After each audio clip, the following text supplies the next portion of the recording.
Ya, kembali lagi di Newsroom, pemirsa, kami masih membahas pro kontra penghidupan GBHN. Tadi Pak Refli membahas sejarahnya GBHN. Tapi dampaknya, konsekuensinya kalau GBHN dihidupkan kembali di zaman sekarang, karena menurut Bapak Presiden juga GBHN tidak memiliki kemampuan untuk menjawab perkembangan zaman. Ya, jadi ada beberapa persoalan ya. Tadi saya sudah mengemukakan paradigmanya ya. Oke, udah clear kan. Nah, yang kedua, kalau kita ingin betul-betul menghidupkan kembali GBHN, katakanlah kita terima ya, saya menerimanya misalnya, walaupun secara konsep menurut saya tidak justified. Ada beberapa masalah. Masalah pertama adalah enforcing mechanism ya, mekanisme untuk memaksakan atau penegakan hukumnya kalau dilanggar.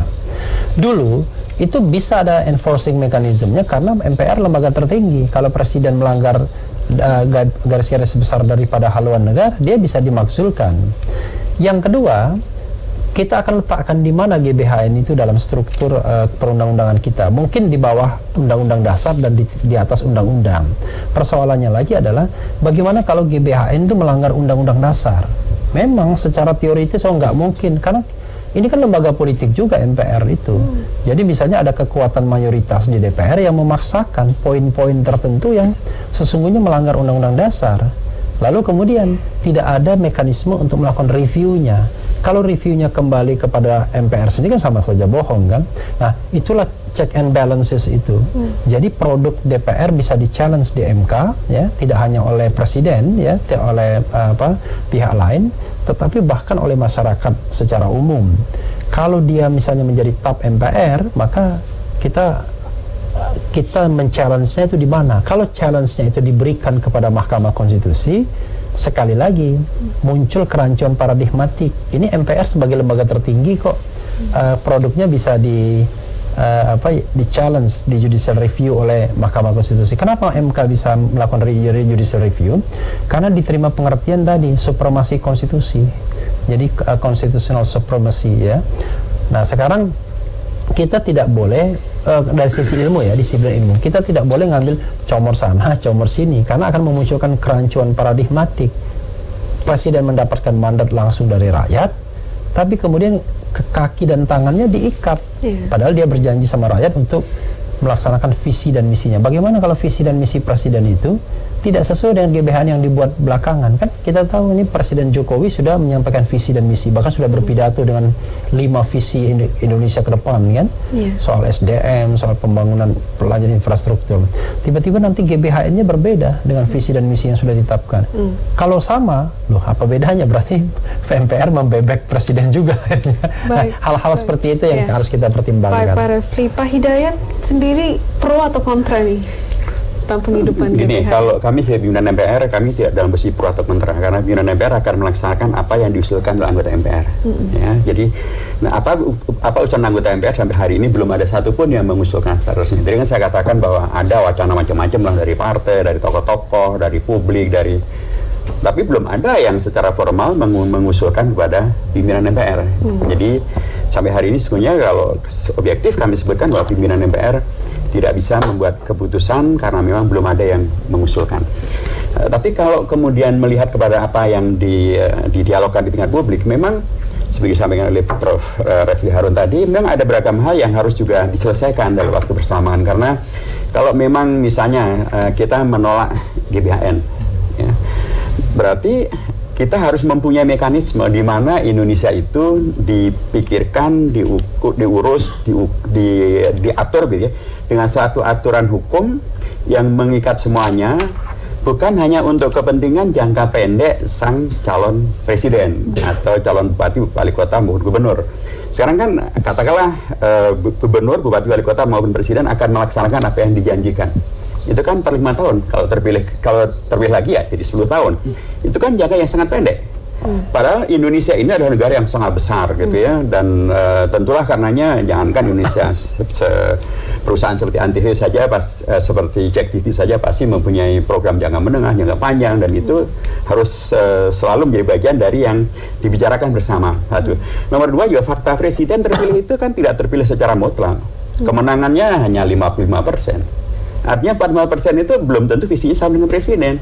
Yang akan kita bicarakan adalah tentang negara ini yang melibatkan seluruh warga bangsa. Nah, jadi artinya memang kalau kita menolak GBHN berarti harus ada satu produk hukum yang betul-betul bisa katakanlah mengakomodasi kepentingan seluruh warga bangsa Indonesia untuk kemudian menghadirkan Indonesia yang berkelanjutan berjangka panjang. Itu satu hal yang harus kita pertimbangkan. Orang akan mendengarkan sudah ada rancangan undang-undang tentang rancangan pembangunan jangka menengah dan jangka panjang. Itu kan undang-undang. Itu buatan presiden sekarang. Presiden yang baru tidak mempunyai kewajiban dan atau sanksi hukum kalau tidak melaksanakan apa yang dibuat oleh presiden sebelumnya. Jadi bisa jadi presiden yang berikutnya tidak melaksanakan apa yang sudah diundangkan dan atau yang diprogramkan oleh sebelumnya. Karena dia punya visi sendiri, dia punya janji politik sendiri. Nah, apa mungkin negara saudara Indonesia kemudian dipikir hanya dalam jangka 10 tahun? Padahal ya kita tahu negara-negara sekitar Indonesia sudah kemudian jauh lebih maju dari Indonesia karena mereka mempunyai visi berjangka panjang. Tapi kalau memang akan dibuat GBHN, memang ini juga pelik seperti yang dikatakan oleh Prof. Refli Harun tadi, ada beragam konsekuensi yang harus juga diselesaikan karena tidak mungkin hanya mengamandemen pasal tentang pasal 3 tentang masalah amandemen tentang masalah GBHN ini. Ada kaitannya dengan berarti MPR harus menjadi lembaga tertinggi negara, berarti nanti presiden menjadi mandataris MPR. Memang ini semuanya mempunyai hal yang penting untuk dikaji bersama sehingga kita betul-betul berada dalam Indonesia yang punya konstitusi yang betul-betul memajukan Indonesia. Baik, Pak Refli, kalau DPR setuju, dampaknya seperti apa, Pak?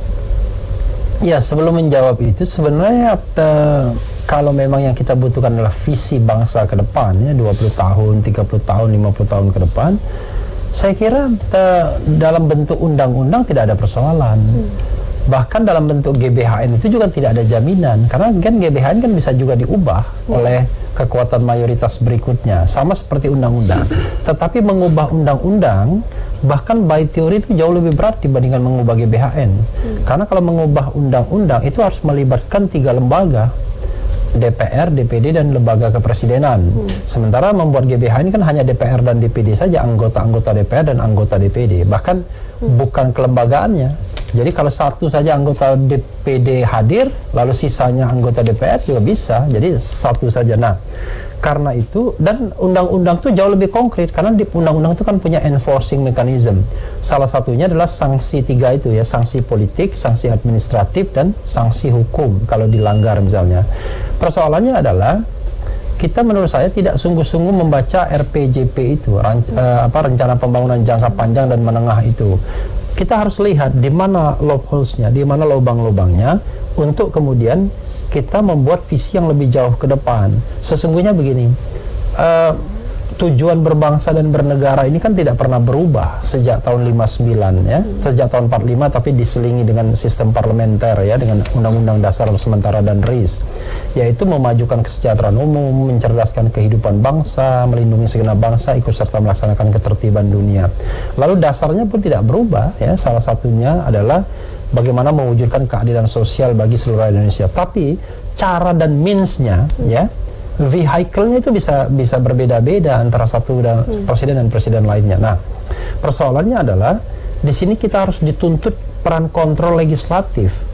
Makanya saya katakan kemarin saya sempat mengisi di PKS misalnya, saya katakan yang namanya anggota DPR itu adalah secara potensial ya, secara natural adalah oposisi bagi pemerintah. Maksudnya apa? Mereka lah yang harus menjaga undang-undang itu dilaksanakan. Jadi mereka tidak hanya iya-iya saja.